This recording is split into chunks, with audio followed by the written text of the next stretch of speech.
also focus on why we will share the information in the first place, which is in the need to take action.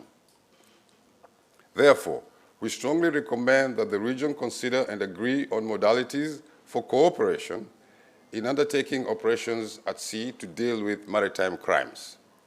For example, if a signatory state receives information from any of the centers or from international partners about illegal activities in its waters, and that country is unable to respond due to operational or logistical challenges, it should be able to request assistance from the neighboring countries or participating international naval forces. Third, dealing with catch and release phenomena. International naval forces operating in the region are known to routinely practice catch and release because they lack formal arrangements to hand over the suspects for a legal finish. We can use provisions under the JEDA Amendment to facilitate such cooperation. Four, there is need for collective action to address the challenge of sea blindness and the need to enhance surveillance and monitoring. Utilizing shared information through the DCoC ISN, countries can enhance monitoring maritime routes more effectively to detect anomalies faster. Five, an opportunity exists where through collaboration we can increase joint naval patrols. Countries can initiate joint naval patrols based on the principles of the DCoC, including the using of sea riders, as I had earlier mentioned, thereby multiplying effectiveness of surveillance and interdiction efforts. This cooperation approach also serves as a deterrent to potential criminals. This has been successfully implemented, especially within the MASIC collaborating countries. Number six, consideration may also be made on the development of a mechanism that enables optimal sharing of resources and facilities. Signatory countries can share resources such as refueling stations, port facilities, and repair docks, ensuring that naval assets remain operational for longer periods and have shorter turnaround times. Lastly, and in conclusion, I wish to highlight that under the provisions of the JEDA amendments, a robust framework for countries in the Western Indian Ocean and the Gulf of Aden region to work collectively against maritime threats is clear. By fully utilizing the provisions of the DCoC, signatories can significantly bolster their maritime security capabilities, ensuring safer seas for commerce, navigation, and regional stability. As illicit activities at sea continue to evolve, we carry a critical task of ensuring that the DCoC, through its provisions, stands as a testament to the importance of regional cooperation and shared commitment to maritime security. I thank you all. Thank you very much, Colonel. I am, as chair, not intending to make any comments, but I can only say that I fully agree with all your 7 recommendations that you made. But meanwhile, our good friend from Yemen, Captain Yeslen Mubarak, please, up to you. Thank you, Mr. Ash. Please get the presentation ready.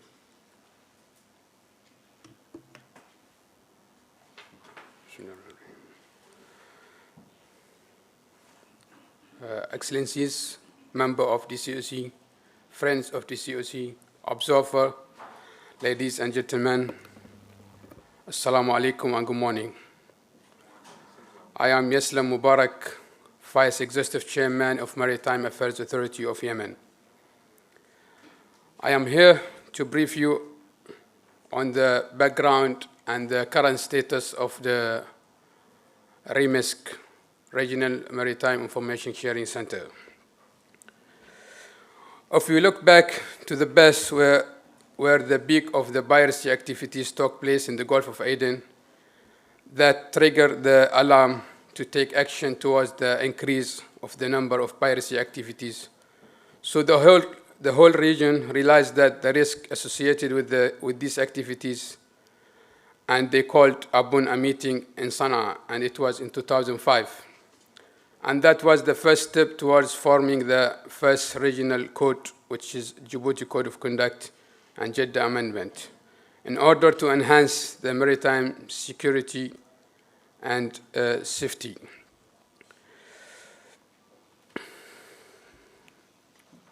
This is a well-said statement by the ex-UN Secretary General Ban Ki-moon. Piracy and armed robbery at sea are not a simple issue, and it requires a coordinated response. So we all know that no state or agency is able to combat maritime crime alone. And to achieve this, we need to cooperation, and effectively work together. As I stated, the first step towards the DCoC and Jeddah Amendment was Sana'a sub-regional meeting.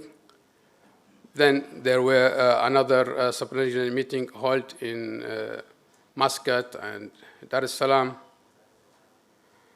Then that's result in the signing of DCoC on 29 January 2009. And in 1st February 2011, REMISC was established, and it was active, and up to 2015, it was unfortunately closed due to the war.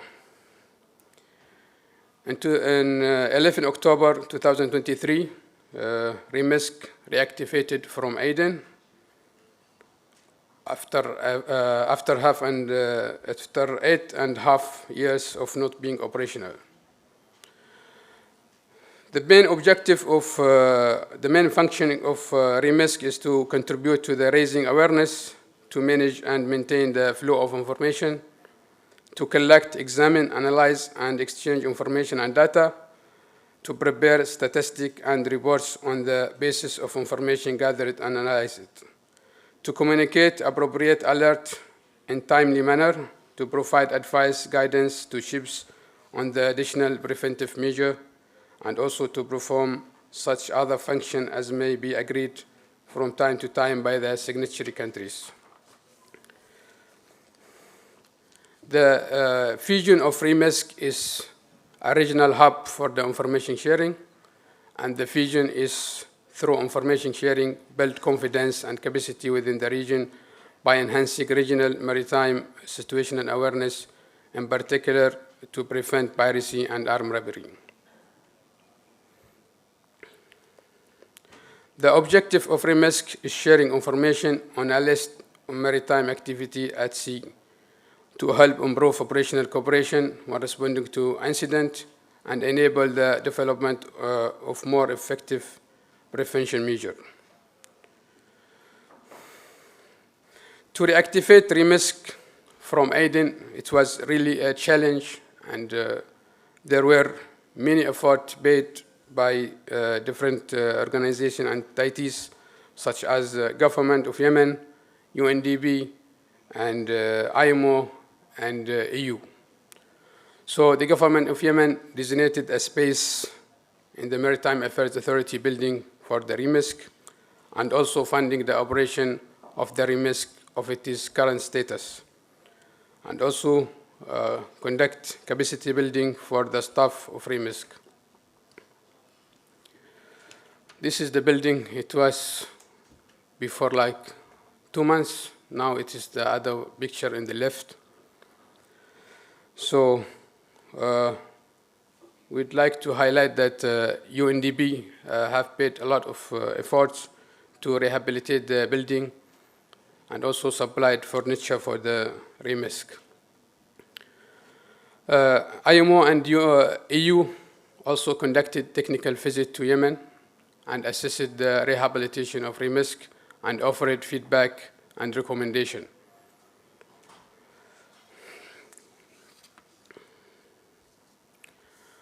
The current status of REMISC On 11 October, UNDP hand over the building to the Maritime Affairs Authority. So we start the operation of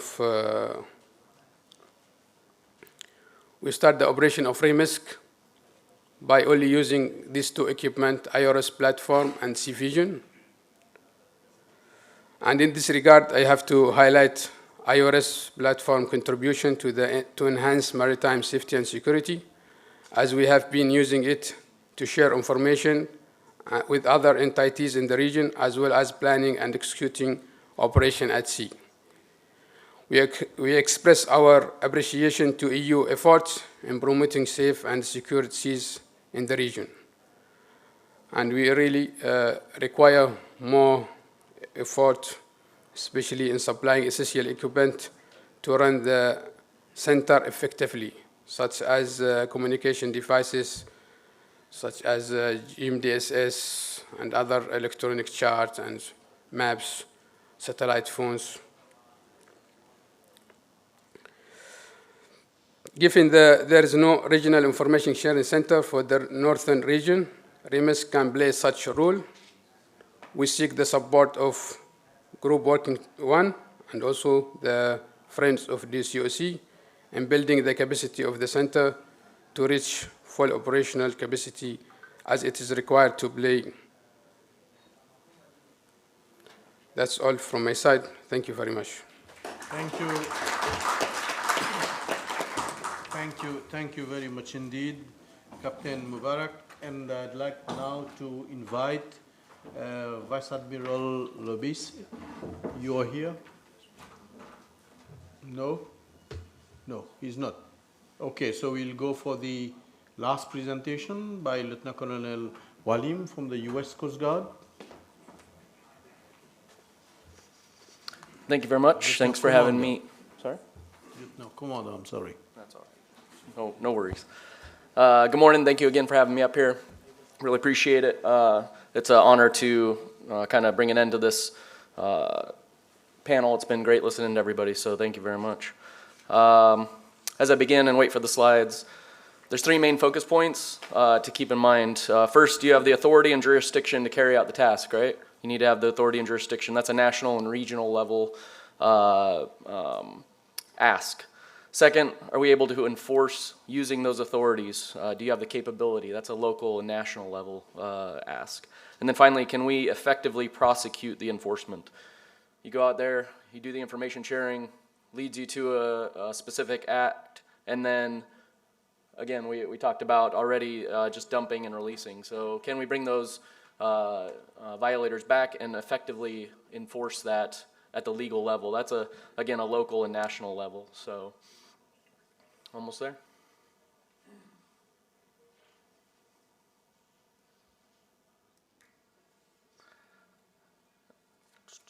All right. Many of you, I'm sure, have probably heard of SWOT, like a analysis of your capabilities. So just real quick, let's look through some strengths, weaknesses, opportunities, and instead of threats, we'll call them concerns. Some strengths for the region: C-Vision usage by a majority, if not all countries, along with IORS. Exercise participation in exercises such as Cutlass Express or Southern Readiness.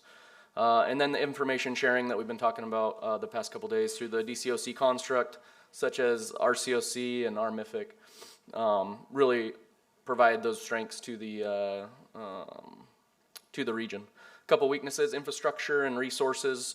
They run in tandem with operational and maintenance budgets.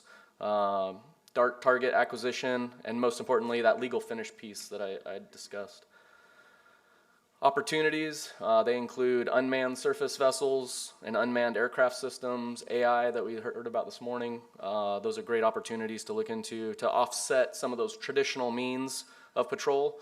If you can't get a vessel out there or you can't get far enough offshore, looking into UAS or the unmanned surface vessels are also opportunities to explore. Something I personally believe that is very vital to the region are regional partnerships for enforcement, specifically like bilateral, trilateral shipwrighter agreements. Having your officers go on another country's ship or having them come on your ship to be able to provide that enforcement aspect, maybe offshore in the EEZ and things like that. And then finally, some concerns, a lack of those bilateral agreements for law enforcement, the disposition option and legal finish in countries, and then the overlap of common operating pictures are important to discuss. Close?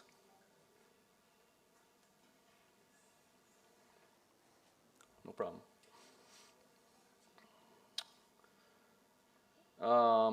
Let's see.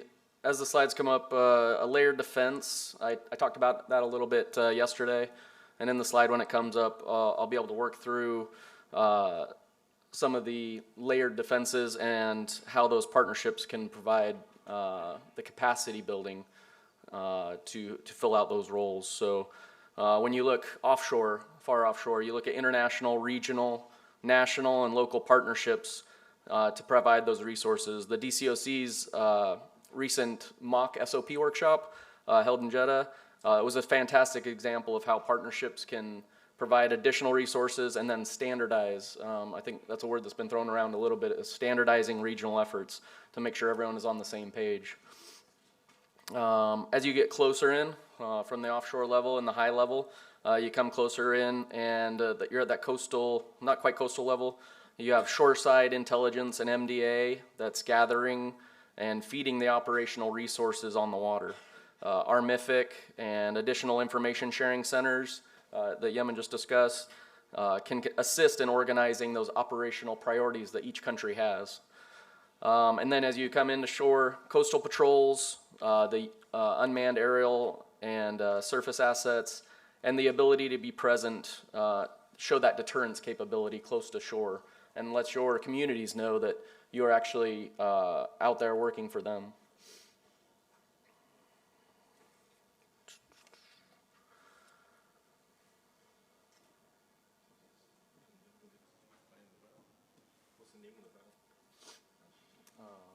Hey, all right, great.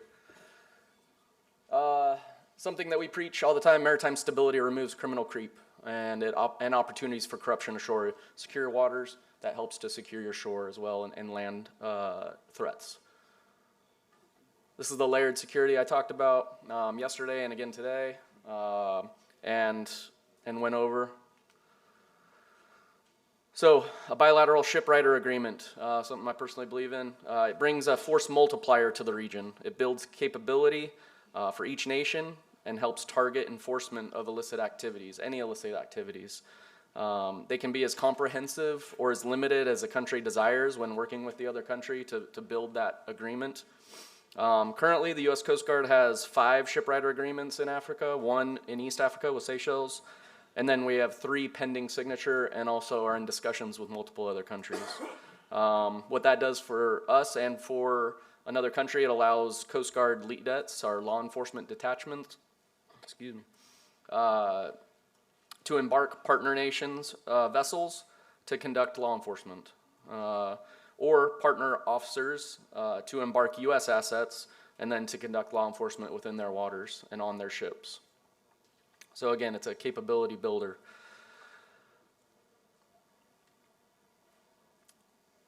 Touching on information sharing for operations really quick. In preparation for this panel, I requested assistance from U.S. AFRICOM's National Geospatial Agency to look at recent trends in illegal fishing. Suspected IUF continues to expand, as everyone knows and has talked about. Fishing seasons and weather obviously have an effect as to the amount of illegal fishing during certain times of the year. And what we did is leading up to a shipwrighter operation that we had with Seychelles last year, it was touched on. We used this unclassified data. We utilized heat maps similar to what I discussed yesterday and to this to build out on Sea-Vision some op areas and things like that to identify those areas that we wanted to go in the operation. And then we worked with the Seychelles to go out and conduct that op. So again, this is a combination of all of those efforts coming to fruition and showing that, something from that. The second slide shows activities through Q1 and Q2 of this year. The activities collated, they include like low speed fishing, dark activity, meetings of vessels, and port calls. One interesting data point on this slide shows the meetings among vessels are usually concentrated near the EEZ borders, so possibly indicating the use of support vessels so they don't have to go into port. They can avoid those port calls and just stay offshore. So that was just interesting. We kind of noticed when we were looking at this earlier.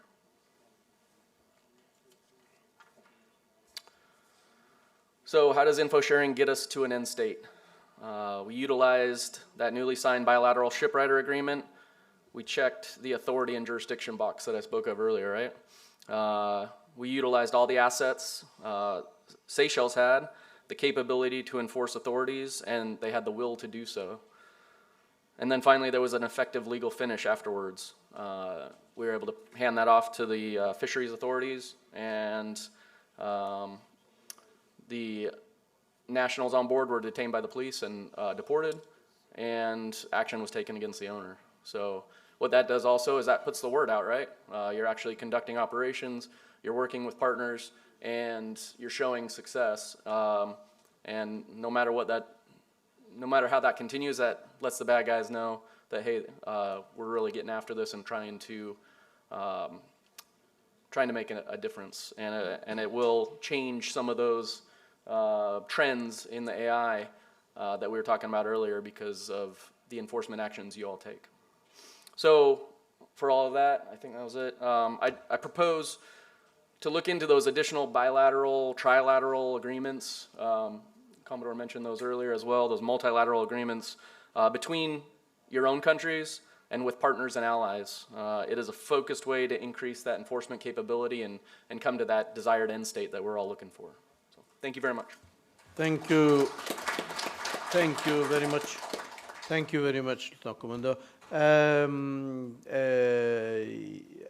Being a very bad speaker, at the same time, very bad chair, because I've eaten the whole of the next session's time. It's already, next session was supposed to end at 11:15, no, 11.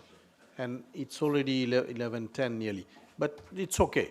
I think that it was worthwhile listening to all the presentations.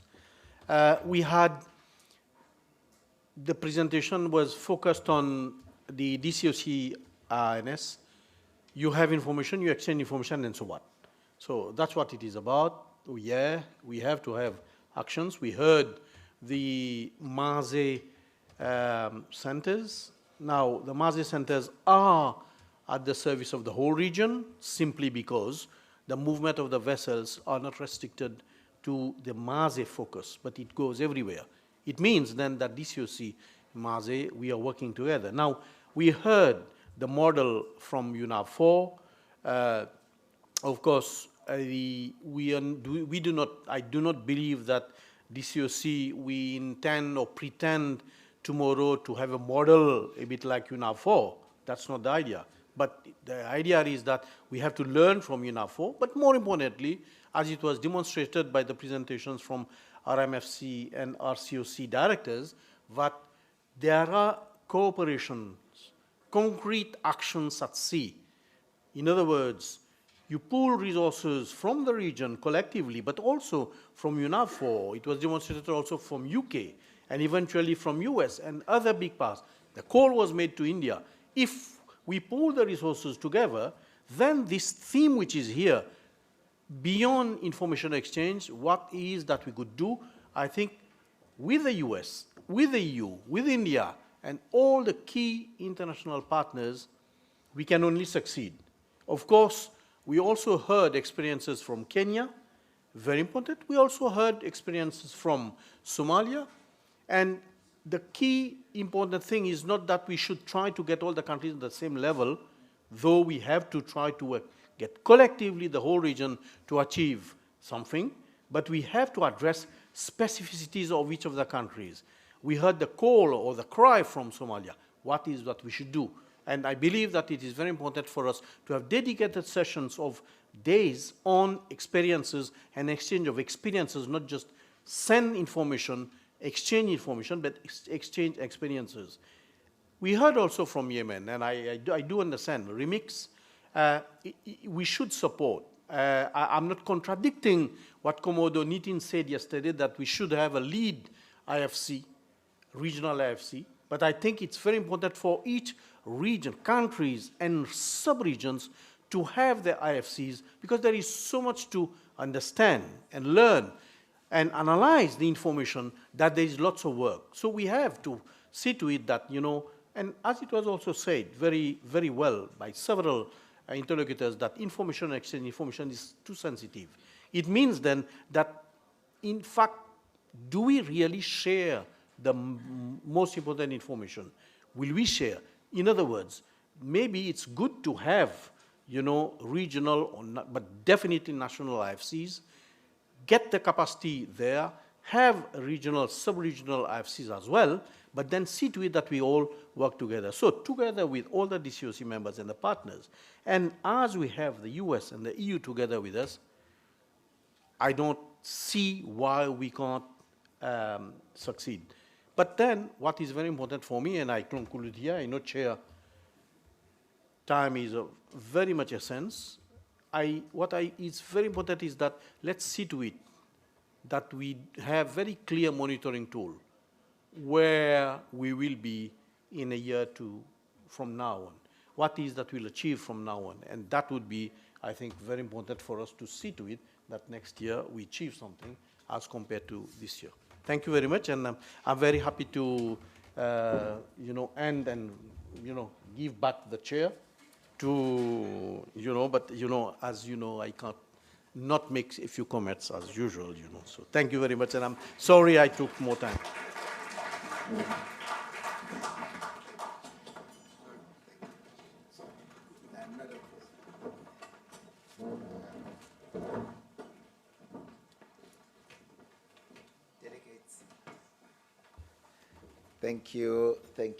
Thank you, Raj. I'm running a bad guy award competition here.